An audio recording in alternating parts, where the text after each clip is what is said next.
Good afternoon, everyone. I want to welcome everyone, and I want to call this regular meeting this Tuesday, April 13, 2021, to order.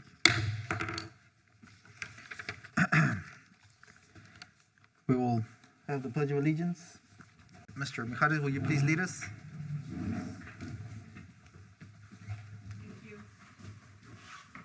I pledge allegiance to the flag of the United States of America and to the republic for which it stands, one nation, under God, indivisible, with liberty and justice for all. Honor the Texas flag. I pledge allegiance to thee, Texas, one state under God, one and indivisible.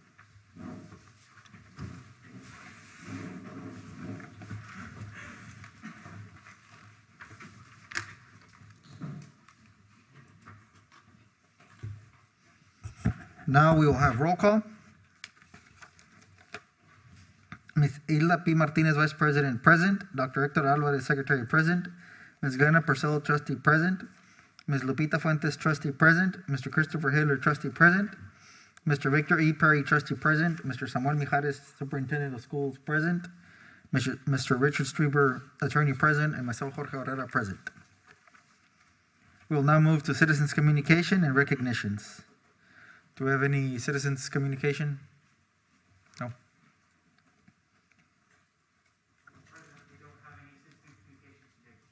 Okay. No citizen communications today. Thank you. And we will have recognition of Eagle Pass Junior High School for being selected as the most clean and maintained campus for the month of March 2021. Mr. Mijares?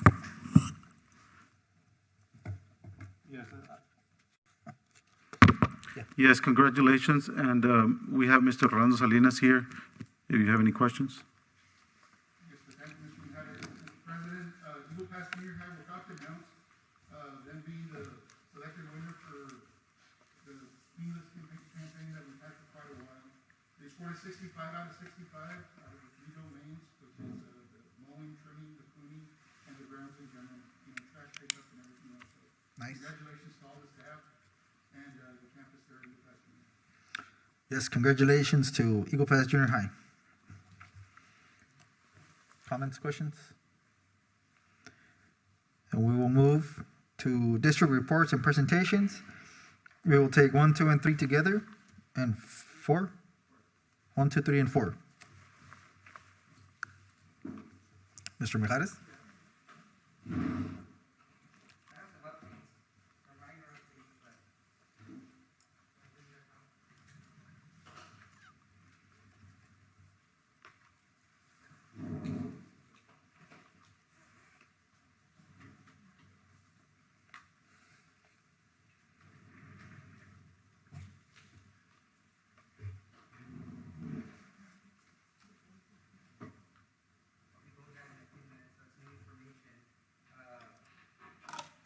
If you look at our reports, all the financial reports and all the financial information that we've been provided since the year started, financially, this will be one of the best years that we've had. We've been able to adapt, and we've been able to do some initiatives, and we've been able to manage our finances in a creative way so that we can, at the end of the year, have a good year with our finances. Our revenues are still doing very well.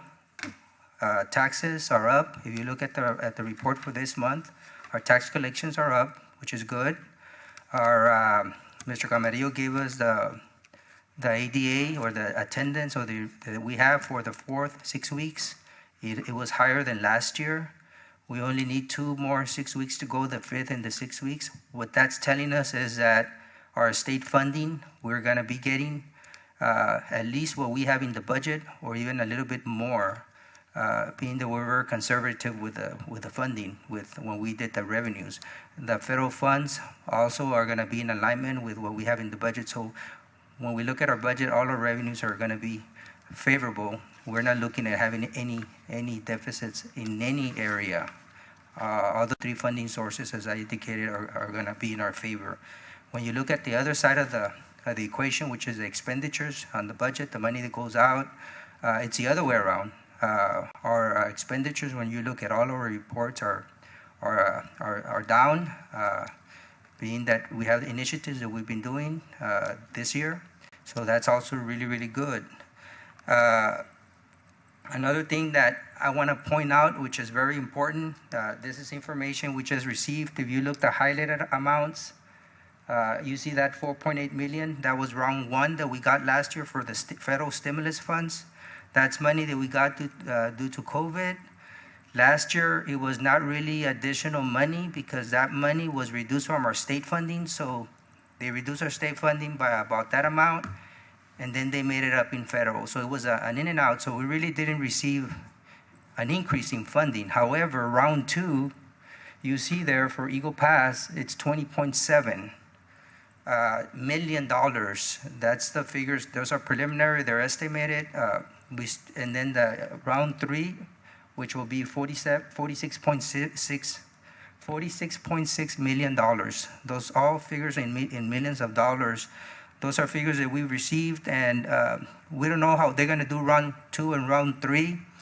We don't anticipate them reducing $20.7 million from our state funding, and then for us to have to, and them giving it to us in federal funds, because if they do that, well, we're not getting anything in addition. We don't anticipate that because we've been keeping very close on the attendance, and the ADA at the end of the year for this year is going to be very, very close to the ADA we had last year. That's the way it's looking, right, Mr. Camarillo? So in the equation, how that works, simplified, is that they're not going to have to hold harmless. They're not going to have to give us any money for home harmless.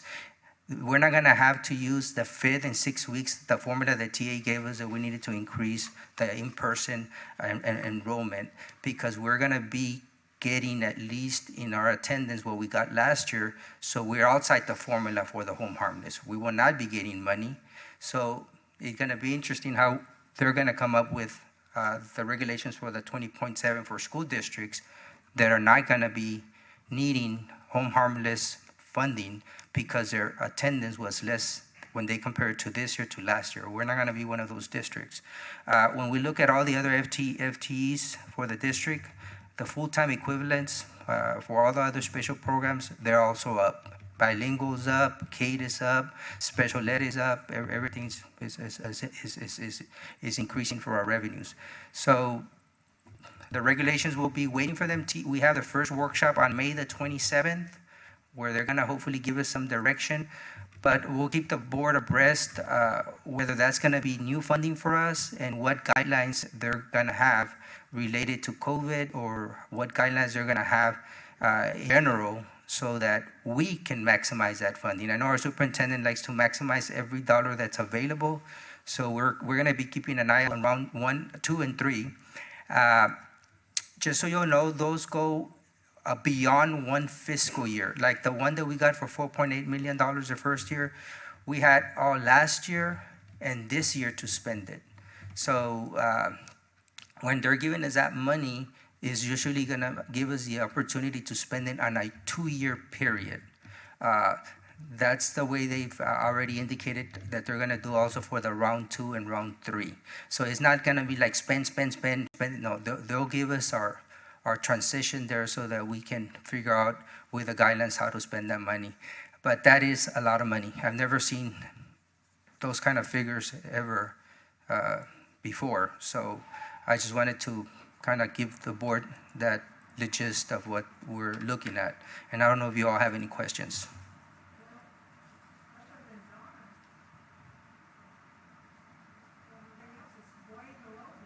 Excuse me?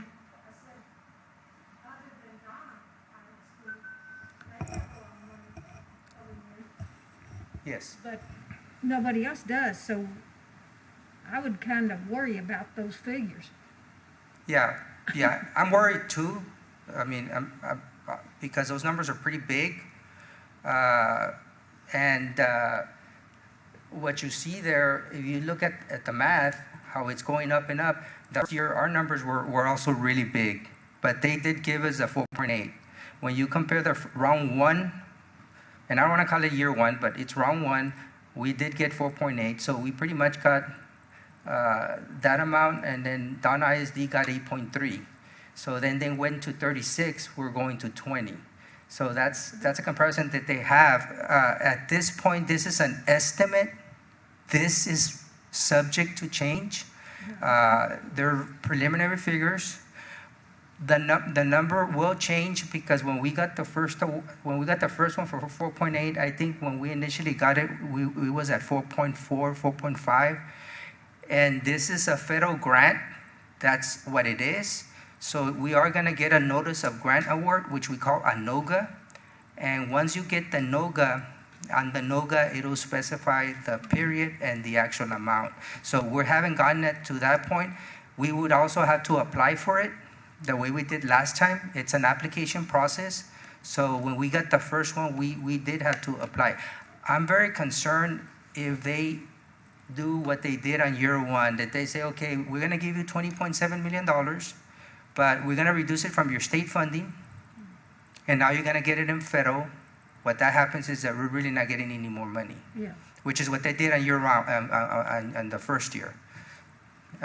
So at this point, they don't want to give anything out. They just want us to know that this is something that's coming so that we can start looking at what we need to do.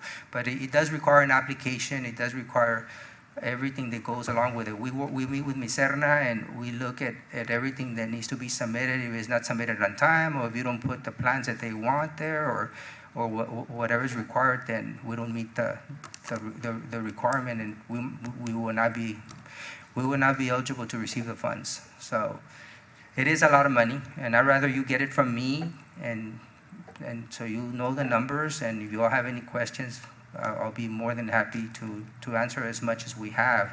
But right now, it's up to TA to decide how they're going to handle that. Just so you look in a nutshell, if they go the 20.7 million and they say, we're going to reduce your state funding by that much, and you have to apply for it, and then we have to get the whole 20 million so we can stay whole. If that happens, TA is going to have a whole lot of money, because they're going to be reducing expenditure just for us on state funding by $20.7 million that they're going to get to keep. Now multiply that times 1,000 school districts. Doesn't make sense to me.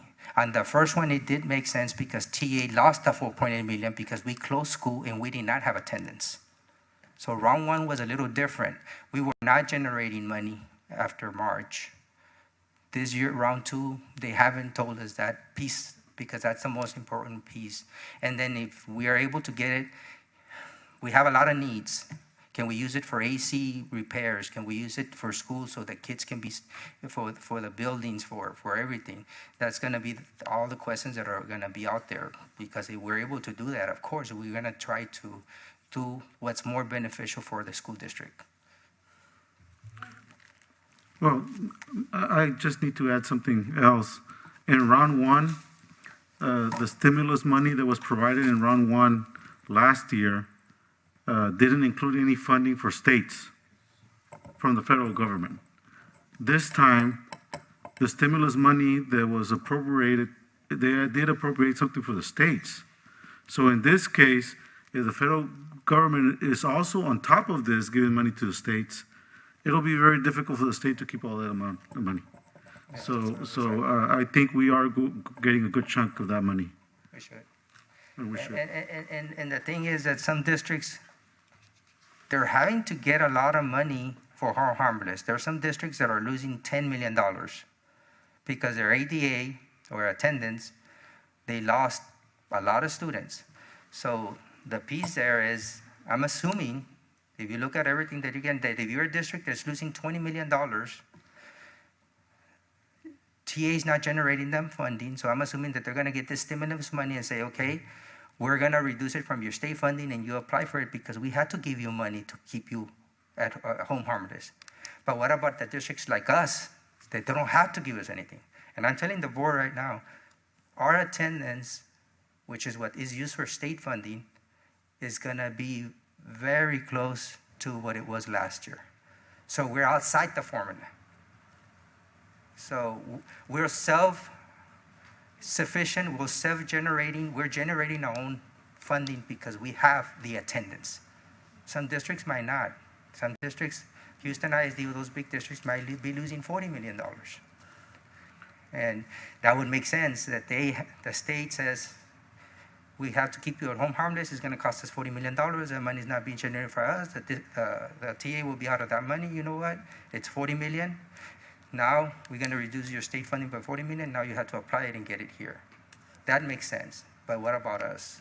And we're in a unique situation. I think they've done a fantastic job. The principal, Mr. Caminero, and everything, that they've been able to keep that enrollment and attendance rate has gone up more than any other year when we need it the most, because this has been a tough year for everybody.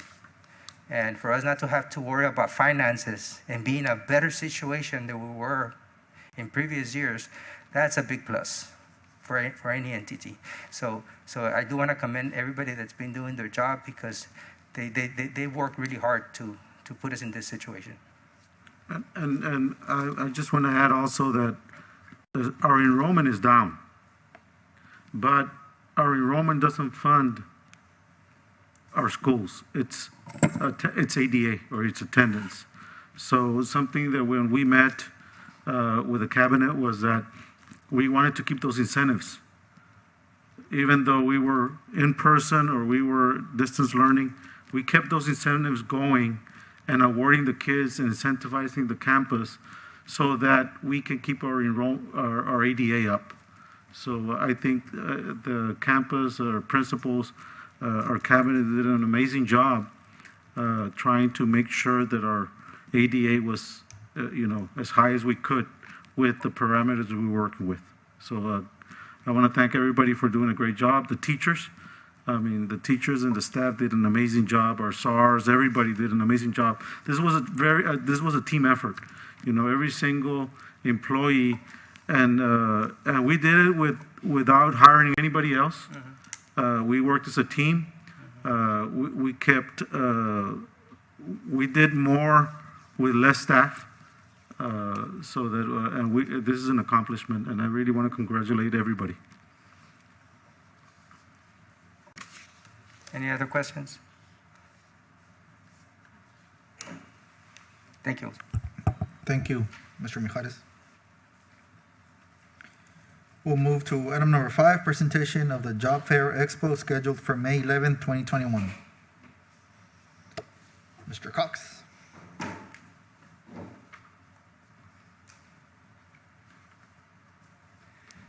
Good evening, everyone. As you know, we are open for business. Texas is open for business. We have students that have been in their homes, locked down, sheltered, doing remote instruction, and this is the right time to have this type of activity.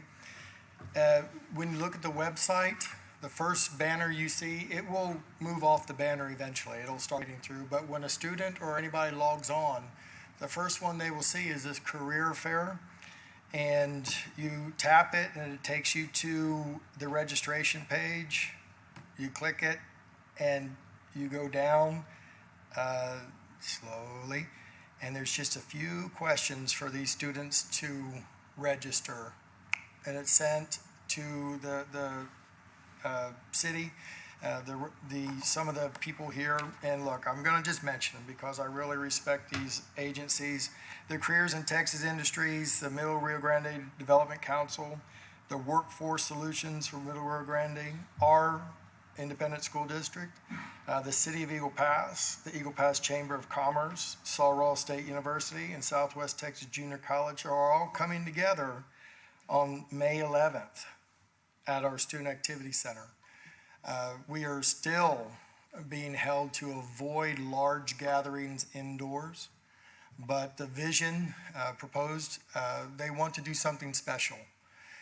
All these agencies want to do something special here because they have tried the curbside events, they have tried different things, and we want to have more of a fair, an expo or a fair where it's going to be outside on May 11th from 9 to 1, and employers and agencies and all these different entities are going to come together to show our currently enrolled students in Eagle Pass, sophomores through seniors, the opportunities they have to allow them to start networking, to start learning how to possibly plug in and get those soft skills. And there will be some employment opportunities, but it's to open their eyes to the options before them, where they haven't been possibly getting that much in the last year. And like I said, we're opening up, the state has opened up, the economy is ratcheting up. We're looking to have a good recovery, and it starts locally. And every opportunity we can give these kids to learn and open their eyes to new possibilities, it's a very impressive event. We've had it before in our community at the Trade Center, and the cooperation of both high schools is very, very impressive. And to have this opportunity to do it again after not having it for a little while is something that I think we really need to hold on to with both hands and make sure that our students do have that opportunity to see various opportunities. I keep saying that word, but that's exactly what they are. And that's what they need. And they need to understand what they have access to. And I believe they're going to bring in, I was talking to Ms. Gonzalez, Roxy Gonzalez, today on the phone, and they're bringing in a guest speaker. His name is Coach D. And I watched a video on him, a brief video, and he's a motivational, inspirational corporation that's talking and trying to grab hold of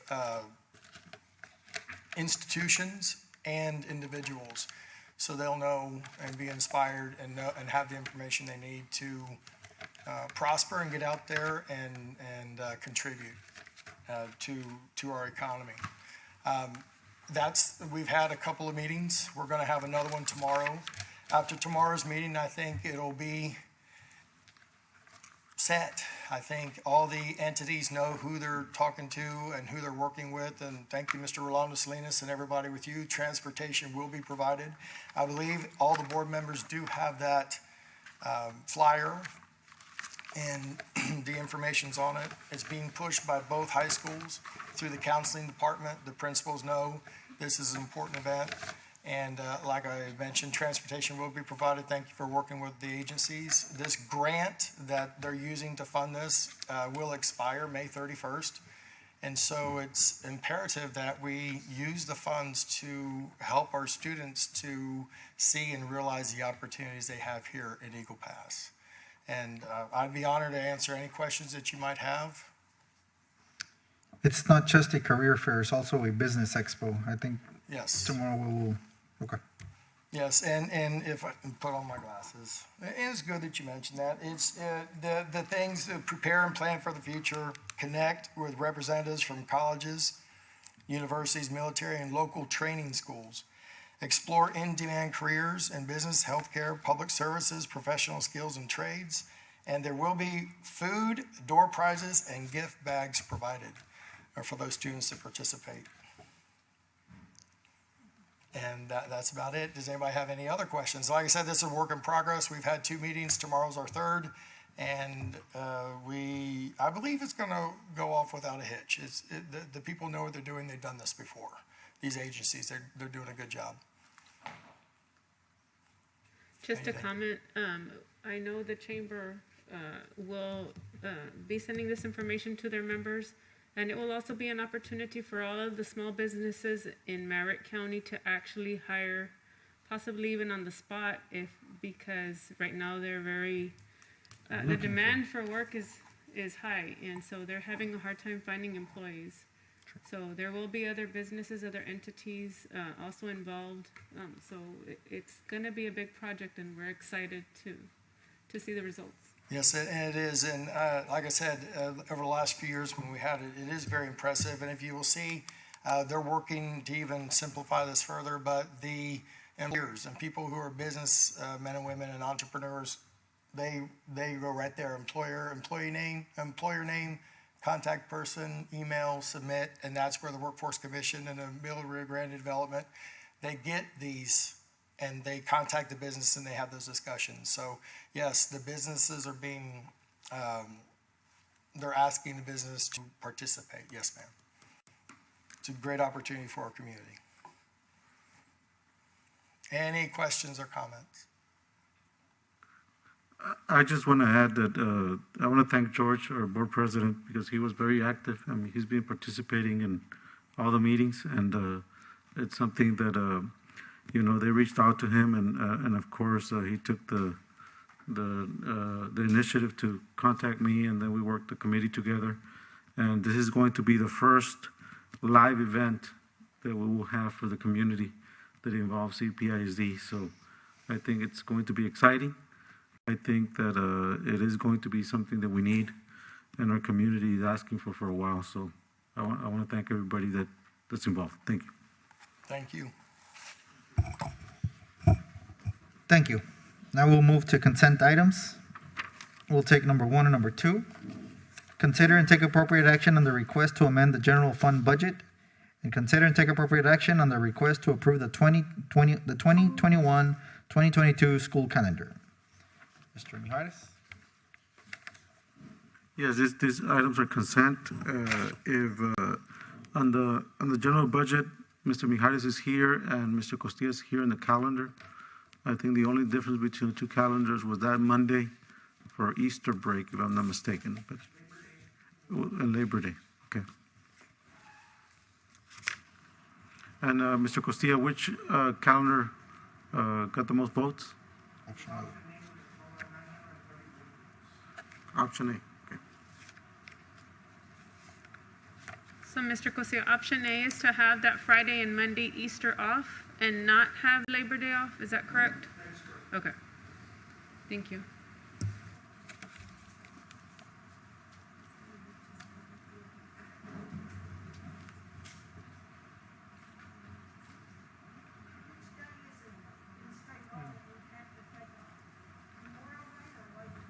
I think we have to take Memorial Day, right?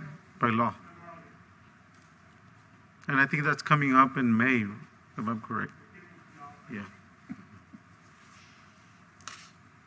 Also, before the consent gets approved, I would just like to advise the board that we are getting a donation from ODR, or the Organization for Disaster Relief, of $5,500 that they're going to provide supplies for students, backpacks, and hygiene kits, which is 280 of those kits for 280 of our economic disadvantaged kids, children.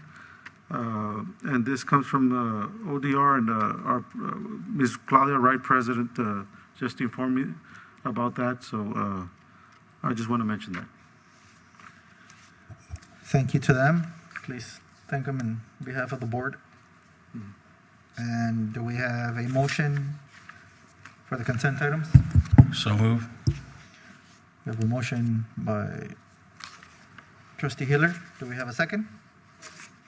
Second by Dr. Alvarez. No more questions. All in favor? Unanimous. Thank you. Now we will move to closed session. The Board of Trustees of the Eagle Pass Independent School District will convene in closed session as authorized by the Texas Government Code, Chapter 551, to deliberate upon the following matters. Item number 1, the board will discuss the request to approve term contracts as presented. Do I have a motion to convene in closed session? A motion by Trustee Martinez. Do we have a second? Second by Trustee Purcell. All in favor? Motion passes. The time is 5:45 and the date is Tuesday, April 13, 2021, and the Board of Trustees is now in closed session. No action will be taken in closed session.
6:09 PM. The date is Tuesday, April 13, 2021, and the Board of Trustees of the Eagle Pass Independent School District is now in open session. And we will move to item number 8. Consider and take appropriate action on the request to approve term contracts as presented. Yes, Mr. President, I move to approve term contracts as discussed in closed session. We have a motion by trustee Martinez. Do we have a second? Second. Second by Second. trustee Fuentes. Questions? If not, all in favor? I have to abstain from number 55. We have an abstention by trustee Purcell on number 55. Motion passes. Mr. Mijares, correspondence and information?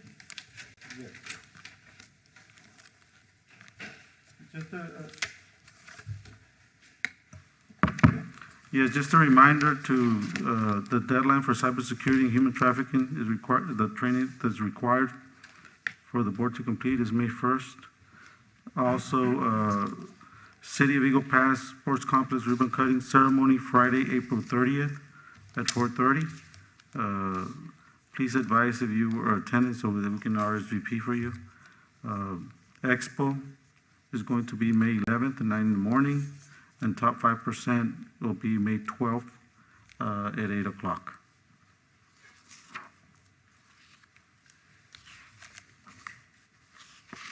Thank you. On another note, we can have Mr. Perry talk to Ivan Morua from the city. See, we want to have a viewing of the sports complex. So we wanted to arrange that tomorrow morning, or if we want to do it in the evening, let me know. And we'll arrange a private viewing of the sports complex, the city sports complex. What time? Anytime, we can discuss that when we have dinner right now. Perfect. Anything else? If not, is there a motion to adjourn? So move. A motion, do I have a second? All in favor? Motion passes. Meeting adjourned. 6:12.